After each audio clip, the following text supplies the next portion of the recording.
ahora es presentar un conjunto de reflexiones a propósito de la confluencia de la crisis económica y la crisis sanitaria global.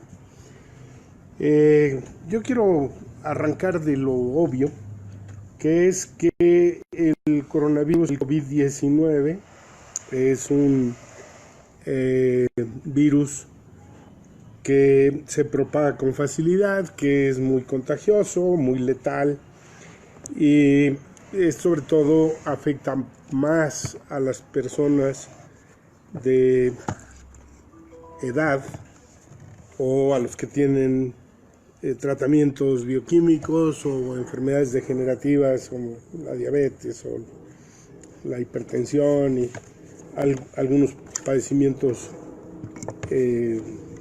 cardiovasculares. Esto lo hace particularmente denso, y al propagarse con tanta rapidez, pues lo que lleva o puede llevar es al colapso de sistemas hospitalarios, aún de países altamente desarrollados. Sin embargo, en la economía global solo llegó a agravar las tendencias que ya estaban de desaceleración económica. Bueno, Víctor Toledo ha dicho que el coronavirus es la faceta microcósmica de una crisis ecológica global. Otros han dicho que el coronavirus se ha convertido en una de las mayores crisis políticas, económicas y sociales de salud del mundo globalizado en las últimas décadas, que está destinada a traer grandes transformaciones en todas las regiones del planeta, pero que no está predefinida, sino que dependerá de las características sociales y de las fuerzas políticas que logren predominar dentro de los distintos contextos nacionales. Esto es, dependerá la evolución de la correlación de fuerzas. Económicamente provocó un shock deflacionario. El derrumbe de los índices de las bolsas de valores, del valor de las divisas, de los precios de las materias primas, aumentó la inestabilidad financiera, el desorden cambiario. Políticamente, el COVID-19 fue aprovechado para montar una guerra de precios del petróleo entre los dos más grandes productores mundiales, Arabia Saudita contra Rusia, y socialmente, al propiciar la imposición de medidas de confinamiento de centenares de millones de personas, ha paralizado la producción, está llevando a la ruina de millones de micro, medianos y grandes empresarios, aún incluso puso al borde de la quiebra a empresas y bancos gigantes. Casi 2 semanas después de la globalización, de la caída de los mercados monetarios y financieros, el observador reconoció que se avisora una crisis económica por el coronavirus y sugirió al Banco de México y a la Secretaría de Hacienda 3 criterios para enfrentarla: cuidar las reservas, no intentando detener la depreciación del peso, advirtiendo que esta vez no habrá rescates, y a los empresarios directamente les dijo: olvídense de la condonación de impuestos. Más recientemente ha dicho que se cuenta con 400,000 millones de pesos para paliar la crisis, casi el doble de lo que había en el Fondo de Estabilización. De modo que no olvidemos que por la fuerza de los hechos, la crisis del COVID ha reforzado la destrucción de 2 mitos neoliberales: el de que el mercado se ajusta solo y el de que lo privado es superior a lo público. Ha llegado la hora de la actuación pública, plena, integral. Pero también por eso ha sido relativamente fácil para los grupos económicamente poderosos esconder tras la máscara del coronavirus la gestación de la segunda gran crisis capitalista después de la 2008-2009. 5 puntos clave les sugiero que mantengan en mente. 1. Que la desaceleración de la economía mundial era un proceso en curso antes de la irrupción del COVID-19. 2. Que Por varias partes del mundo, los economistas hacía más de un año que discutían la probabilidad de otra gran recesión internacional sincronizada para 2020-2021. 3.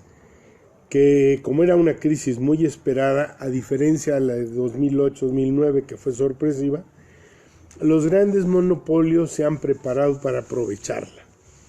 Las grandes empresas tecnológicas, las petroleras, las farmacéuticas, las grandes productoras de alimentos, incluso la propia industria automotriz.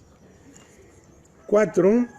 Que con seguridad la crisis económica de 2021 tenderá tendencialmente a ser más grave que la de 2008-2009, pues cabalga ya sobre una crisis sanitaria y ecológica global.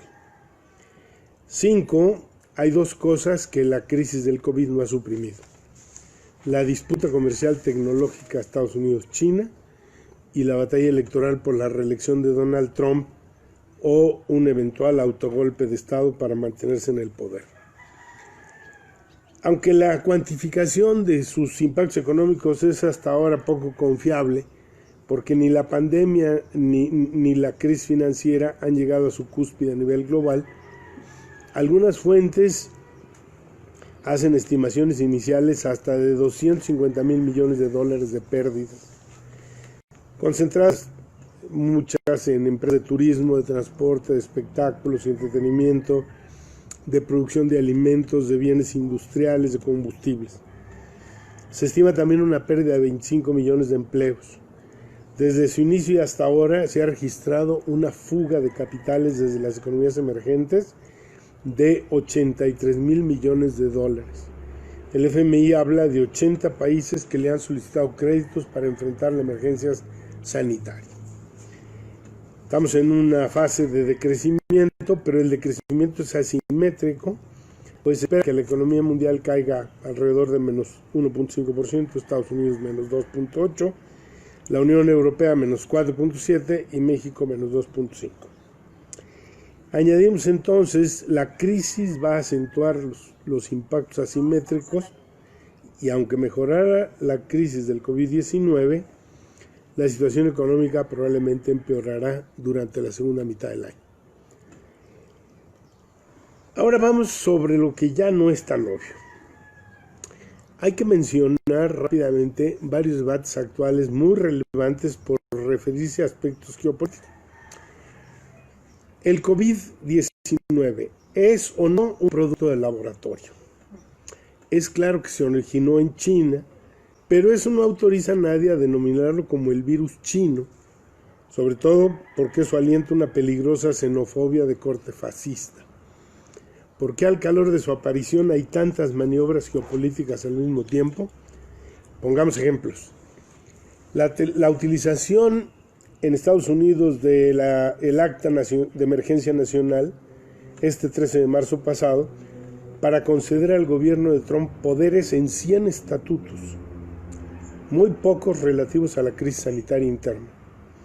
La firma de alianzas militares Estados Unidos-Brasil, movimientos de tropas, en Europa un movimiento enorme, en América Latina, en Colombia, donde en Estados Unidos anunció que va a realizar ejercicios militares en el norte de Colombia, ha desembarcado tropas y equipo en el área de Tres Bocas, que es fronteriza con Venezuela, el 13 de marzo pasado.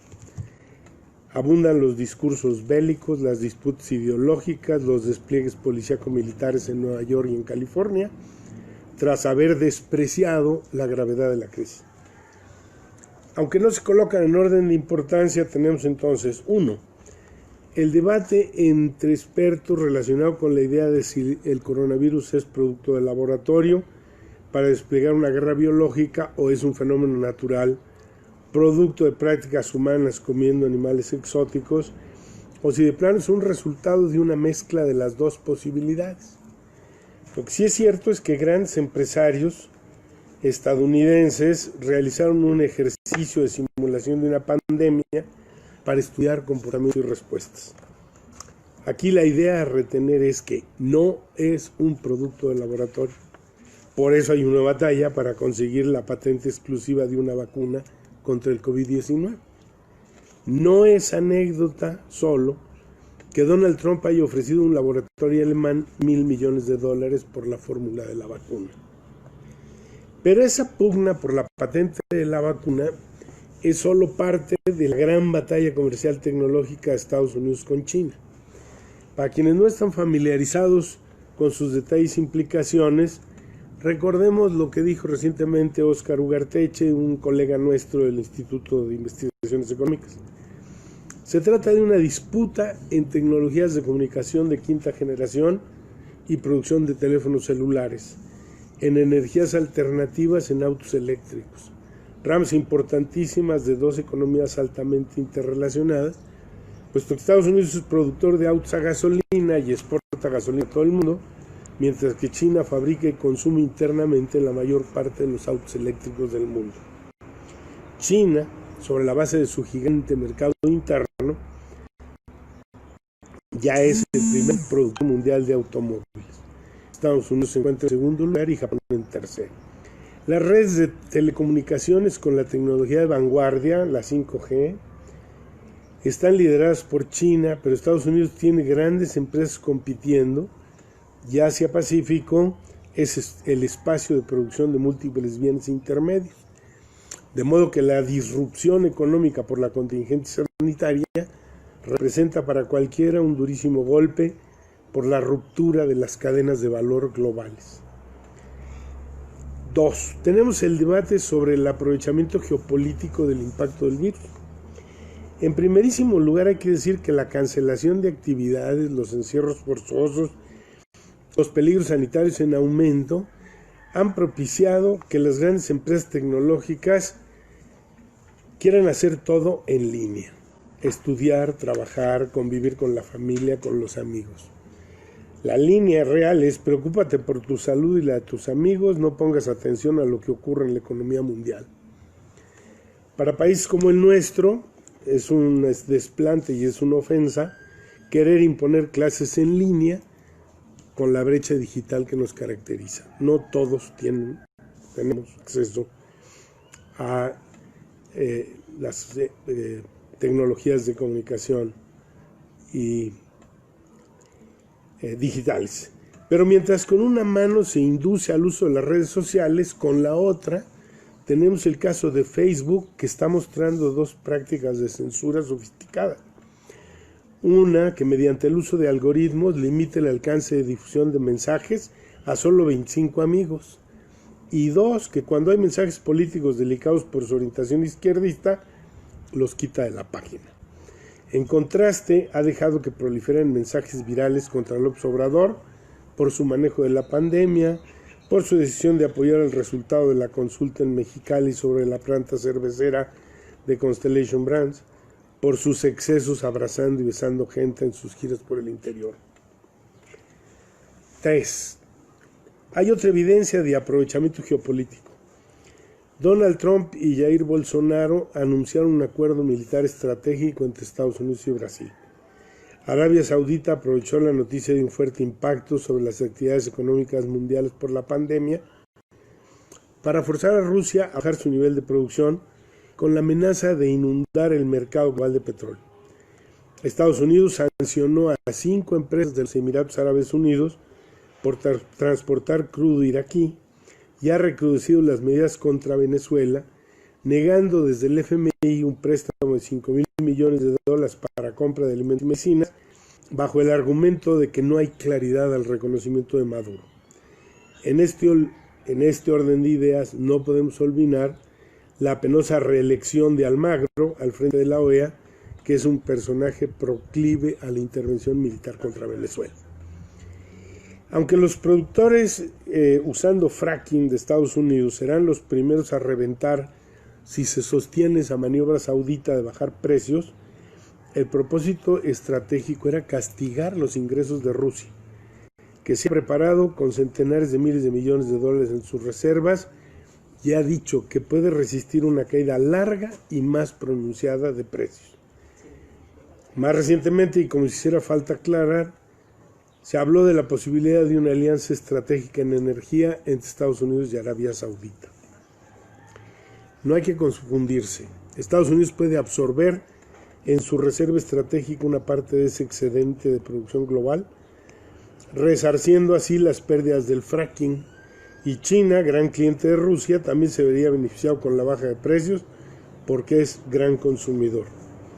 Realmente en esa disputa los daños colaterales más bien serían, de un lado, Irán y Venezuela para Rusia y China, y México para Estados Unidos. Con el precio de la mezcla mexicana que cayó de $59.35 por barril a $15.33 por barril, en la más reciente de las cotizaciones, apenas resulta costeable.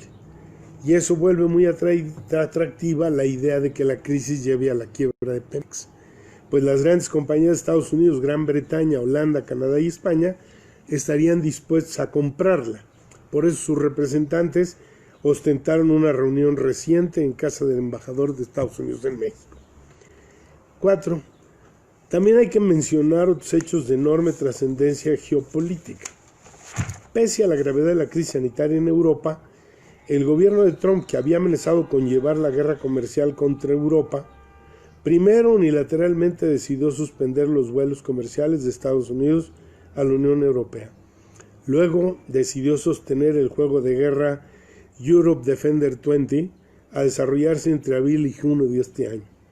Para ello, con acuerdo de la OTAN, ha desplegado en Europa 37,000 militares con 14,000 equipamientos, movimiento de una envergadura tal que requería el acuerdo con Rusia, de modo que no es extraño que ésta lo haya percibido como amenaza de choque y por eso ha puesto en estado de alerta a sus Fuerzas Armadas, advirtiendo que hay líderes mundiales que juegan con la salud de millones y están dispuestos a dejarlos morir. El riesgo de una confrontación armada sobre territorio europeo es un peligro muy real, pero no solo eso. En la gran batalla ideológica, mientras Estados Unidos despliega soldados en medio de la pandemia, el arribo de brigadas de médicos cubanos y chinos con equipo médico contrastan notablemente. Los brigadistas chinos llegaron con una manta que decía: somos olas del mismo mar, hojas del mismo árbol, flores del mismo jardín. 5. Una beta doméstica y regional de la geopolítica de la crisis del COVID está en que ya veníamos en una deriva autoritaria creciente y de militarización global de espacios de la vida social, pero las normas recomendadas por la OMS, Organización Mundial de la Salud, para la contención, manejo y operación de la pandemia, se usaron por políticos derechistas para acentuar políticas autoritarias sobre las medidas de distanciamiento social, confinamiento de grandes núcleos de población, recurriendo a métodos policíaco-militares para cumplir con las reglas cuando la población no atiende. Con velocidad inusitada hemos pasado de exhortos a recomendaciones, a prohibiciones y a imposiciones mediante el uso de las Fuerzas Armadas en varios de los propios países. En México, con una población que tiene experiencia en epidemias virales y que ha escuchado la voz de las autoridades de salud, estamos con la novedad de que por decisión presidencial y sin explicación pública del porqué de esas asignaciones unilaterales, frente a esta crisis varios hospitales pasan a control de la Secretaría de la Defensa. No olvidemos que la construcción del aeropuerto de Santa Lucía se asignó de la misma forma. Tal parece que vamos replicando el modelo del Pentágono, en que los contratistas militares son al mismo tiempo actores privados, tejiendo una densa rama de control militarizado. Y en el colmo, con una crisis sanitaria en su propio territorio, más avanzada que en el nuestro, trató de imponer el cierre de la frontera con México. La esperada nueva recesión internacional sincronizada en 2020 venía anunciada por burbujas financieras de valores de empresas de alta tecnología, de vivienda y de energía, así como abultadas deudas en muchos países desarrollados y en vías de desarrollo, cabalgando en un entorno de lento crecimiento de las economías desarrolladas que afecta a todo el mundo, incluido nuestro país. En México, en 2020, estamos con la economía realmente estancada, en un peor ambiente de austeridad presupuestal, con autorrestricciones gubernamentales para no recurrir a la política fiscal, pese a la devastación institucional preexistente del sistema de salud. Una crisis peculiar del sector educativo, por la profundización de la violencia de género y las protestas estudiantiles, oposición y crítica al régimen por ausencia, retardo o ineficacia de acciones generales y respecto a la pandemia, y retracción de la inversión privada con diversos pretextos. Recordemos que el eje central de las políticas neoliberales desde 82 hasta la fecha ha sido el desmantelamiento global de las instituciones del llamado estado de bienestar, salud, educación y seguridad social. El sistema de salud mexicano está prácticamente devastado por el neoliberalismo, bajo un discurso que formalmente enfatizaba el aseguramiento universal de la salud con dos instrumentos, el Plan Nacional de Salud y el Seguro Popular, en que se focalizaba la población y mediante credencial se le iban a ofrecer los servicios con los que no contaba, independientemente de la institución de salud y seguridad social a la que perteneciera. La idea era compartir derechohabientes, pero con pérdida de plazas, salarios deteriorados, instalaciones saturadas, robo a los fondos de los trabajadores, recortes presupuestales. El sistema de salud quedó desmantelado y en privatización progresiva, mediante el expediente de impulsar un tercer nivel de grandes especialidades regionales en base a asociaciones público-privadas, en que se otorga la construcción y operación de hospitales a grupos privados por 25 y 30 años. Argumentando que había duplicidad en los sistemas de salud, se impulsó una agenda de cambio con todo coordinado en los tres niveles, municipal, estatal, federal, aportando una cuota solidaria anticipada, una cuota social corriendo a cargo de los gobiernos estatales y otra cuota voluntaria por parte de los beneficiarios. Los empresarios al margen y sin aportar fondos. Por la debilidad de las finanzas estatales en el primer nivel, el de clínicas, solo se garantizaron médicos y algunos medicamentos. En la atención de segundo nivel, los hospitales, se garantizó solo un paquete de servicios esenciales con 5 especialidades básicas: medicina interna, cirugía general, ginecobstetricia, pediatría y geriatría. Gracias al neoliberalismo, hoy tenemos un sistema de salud heterogéneo y fragmentado. IMSS, ISSSTE, salubridad tras el abandono del Seguro Popular por su sonado fracaso y el sistema privado, aparte de los sistemas de las Fuerzas Armadas. Empobrecido por presupuestos muy bajos. Con Peña Nieto el gasto en salud era el 2.5% del PIB, con AMLO en 2019 fue de 2.39% y en 2020 será de 2.42% del PIB, cuando el promedio de la OCDE es de 9% del PIB. Sobrecargado, llevando al personal a condiciones de precariedad impresionantes, con infraestructura insuficiente y mala administración, sin mantenimiento, medicamentos, con falta de médicos y enfermeras. Tenemos 2.4 doctores y 2.9 enfermeras por cada 1,000 habitantes. Con 25 millones de personas sin atención, con predominio de las infecciones en las regiones más pobres, que son las indígenas, problemas de diabetes, tuberculosis, paludismo, cáncer cervicuterino, diarreas, etc. Es increíble que pese a ese panorama, por contar con la experiencia comunitaria enfrentando el SARS y que dejó un sistema nacional de monitoreo epidemiológico, ha sido posible prever con mucha precisión el despliegue de la pandemia del COVID y actuar responsablemente, casi todos, en el sector público. Elementos distintivos de la crisis actual. Hay que destacar la novedad de la situación final, global y nacional. Hoy convergen 3 crisis, una sanitaria, otra económica y la más profunda es una crisis climática y medioambiental.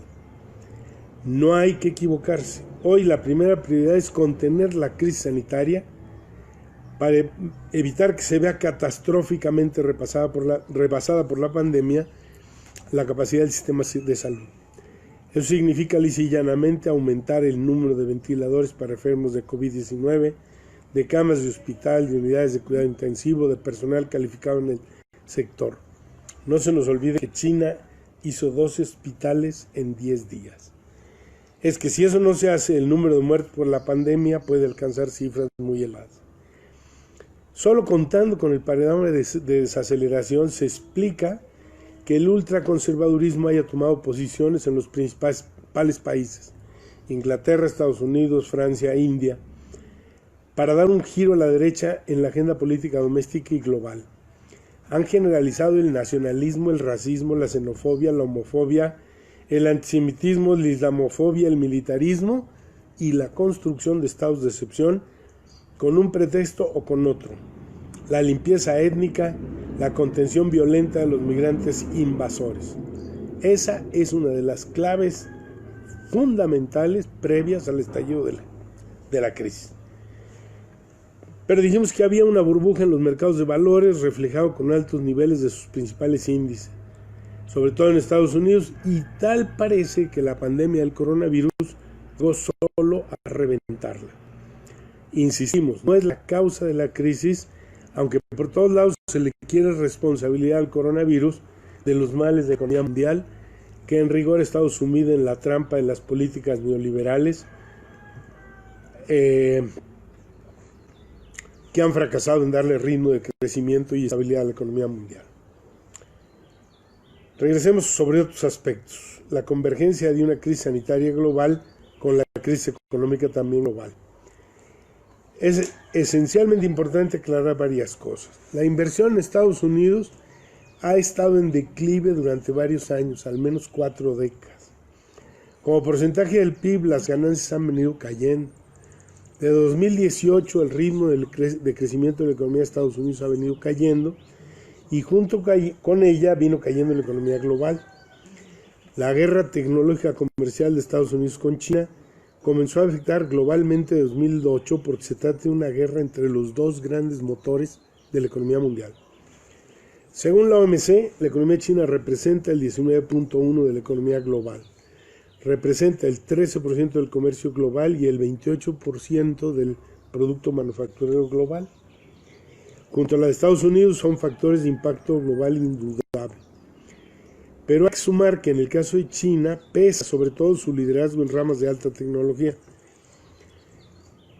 Se dice que China es la fábrica del mundo, o que la disrupción de la producción de bienes y de partes en China tiene un efecto disruptivo brutal sobre las cadenas de valor globales que afectan a países como el nuestro, que se han especializado en el ensamblaje de partes de dos grandes industrias, la automotriz y la electrónica, pero también en la exportación de algunos bienes agrícolas, minerales y energéticos. Bueno, dijimos que los neoliberales han dejado los sistemas de salud locales prácticamente devastados y muy vulnerables ante pequeñas disrupciones. Ya no digamos grandes pandemias o emergencias inesperadas. México no es la excepción. No es entonces extraño que al momento del estallido del coronavirus, amenazando con una pandemia global, todos los mercados de valores sufrieran su peor desempeño desde la gran crisis global de 2008-2009. Pero la caída ahora no solo afectó a los mercados accionarios, también a los mercados de divisas, por eso la fuerte caída del peso, y el mercado de materias primas estratégicas como el petróleo, que ha perdido casi un tercio de su valor por barril. Aunque en este último caso ha sido la tensión sobre los niveles de producción y precios, en realidad lo que estamos es enfrente de una guerra de precios entre Arabia Saudita contra Rusia, que formalmente disputan el mercado europeo, pero también ayudando a despejar la sobrevivencia de Estados Unidos en el mercado energético global, pues la producción con petróleo Shell no aguanta precios internacionales bajos durante mucho tiempo. Ahora, otra cosa es que en las condiciones actuales, la deuda global ha alcanzado el increíble valor de 253 mil millones de dólares, que es casi 3 veces el PIB global. Para América Latina, la baja abrupta en el precio de las materias primas es un golpe severo. El crecimiento depende de las órdenes de compra de las economías desarrolladas y el pago de la deuda también, por eso su baja de los valores accionarios sigue y seguirá. Con la pandemia del coronavirus desquebrajando el crecimiento de las economías desarrolladas, todo el crecimiento de las economías emergentes y las economías en desarrollo va a disminuir significativamente porque dependen fuerte de las cadenas globales de valor y de sus exportaciones de materias primas, ingresos por turismo y la inversión extranjera directa.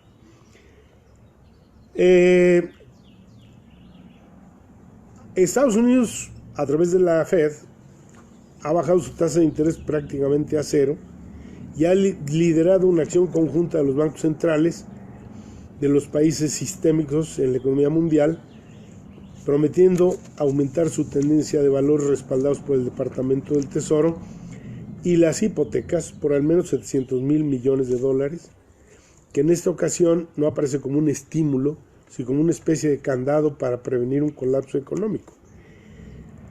Bueno, en realidad, un asunto es que en la ocasión pasada, esta maniobra de aplicar una política no convencional monetaria fue utilizada para recomprar adquisiciones de acciones, adquisiciones de compañías, inflar las remuneraciones de los ejecutivos y apuntalar una burbuja por el alza en las acciones de los mercados financieros. Bueno, ahora lo nuevo es que, complemento de esa política, el Foro de Servicios Financieros informó que sus 8 poderosos miembros, JP Morgan, Bank of America, Citigroup, Wells Fargo, Goldman Sachs, Morgan Stanley, Bank of New York Mellon y State Street, detendrán sus planes de recompra de acciones hasta el 30 de junio de 2020 y utilizarán el capital liberado para otorgar préstamos a personas y empresas afectados por la pandemia y la crisis. Veamos algunas tendencias delicadas de la globalización. Los stocks accionarios globales ascienden a $90 mil millones, lo que representa una cifra superior al PIB global. Pero incluyendo acciones, depósitos bancarios, títulos de deuda gubernamental y privada, el valor total de los activos financieros pasó de 118 mil millones de dólares en 2004 a más de 200 mil millones de dólares en 2010, lo que representaba más del doble del PIB global en ese año. Otro indicador relevante, los rendimientos de capital en la forma de retorno de inversiones y dividendos representaba casi 2% del PIB de Estados Unidos, cuando la inversión real en ese año estaba del orden del 15% del PIB. En 2016 la inversión real había caído al 12% del PIB, mientras los rendimientos de capital habían subido al 6% del PIB. Esto significa un ascenso financiero a expensas de la economía real. Esto explica también la adicción a las burbujas especulativas, porque los altos beneficios se obtienen con instrumentos financieros, lo que además se extendió socialmente entre segmentos de la clase media mediante el permiso para utilizar los fondos de pensión de los trabajadores en manos de inversionistas institucionales que recurrían al mercado de valores, lo que infló los valores, pero lo más importante es que lo hizo escondiendo el asunto de los riesgos que entrañaban estas inversiones. Entonces hay, podemos decir, serios riesgos de desglobalización, porque la experiencia actual camina en contra de los más débiles. Para los más poderosos es previsible que la caída del comercio mundial les lleve a replegarse en operaciones nacionales y regionales, limitando los esfuerzos por cubrir la economía global, minimizando las pérdidas. Entonces, en este sentido, digamos, la fragmentación de la economía global probablemente tienda a fracturarse en 3 grandes regiones. Alternativas frente a la crisis. En lugar de seguir con la lógica de la globalización extrema en contra de los trabajadores, tenemos que reorientar el crecimiento de la economía hacia adentro, buscar una suerte de crecimiento económico nacional con sensibilidad y solidaridad internacionalista, empujando por alcanzar acuerdos multilaterales. Las bases para esto. Estamos frente a una crisis epocal. Por eso se requiere una respuesta consistente a corto, mediano y largo plazo que distinga entre el aislamiento nacionalista y la cooperación global, entre el fortalecimiento comunitario y democrático o la vigilancia tecnototalitaria, entre la autodisciplina basada en la ciencia o el control y la manipulación biológica de los gobernantes. Toda la organización al final es doméstica y local, por eso se requiere apoyo macroeconómico adecuado para limitar la caída de la producción. Todas las políticas públicas pasan por el Estado-Nación, pero estemos claros que no se puede eliminar la recesión de golpe, igual que la crisis del coronavirus.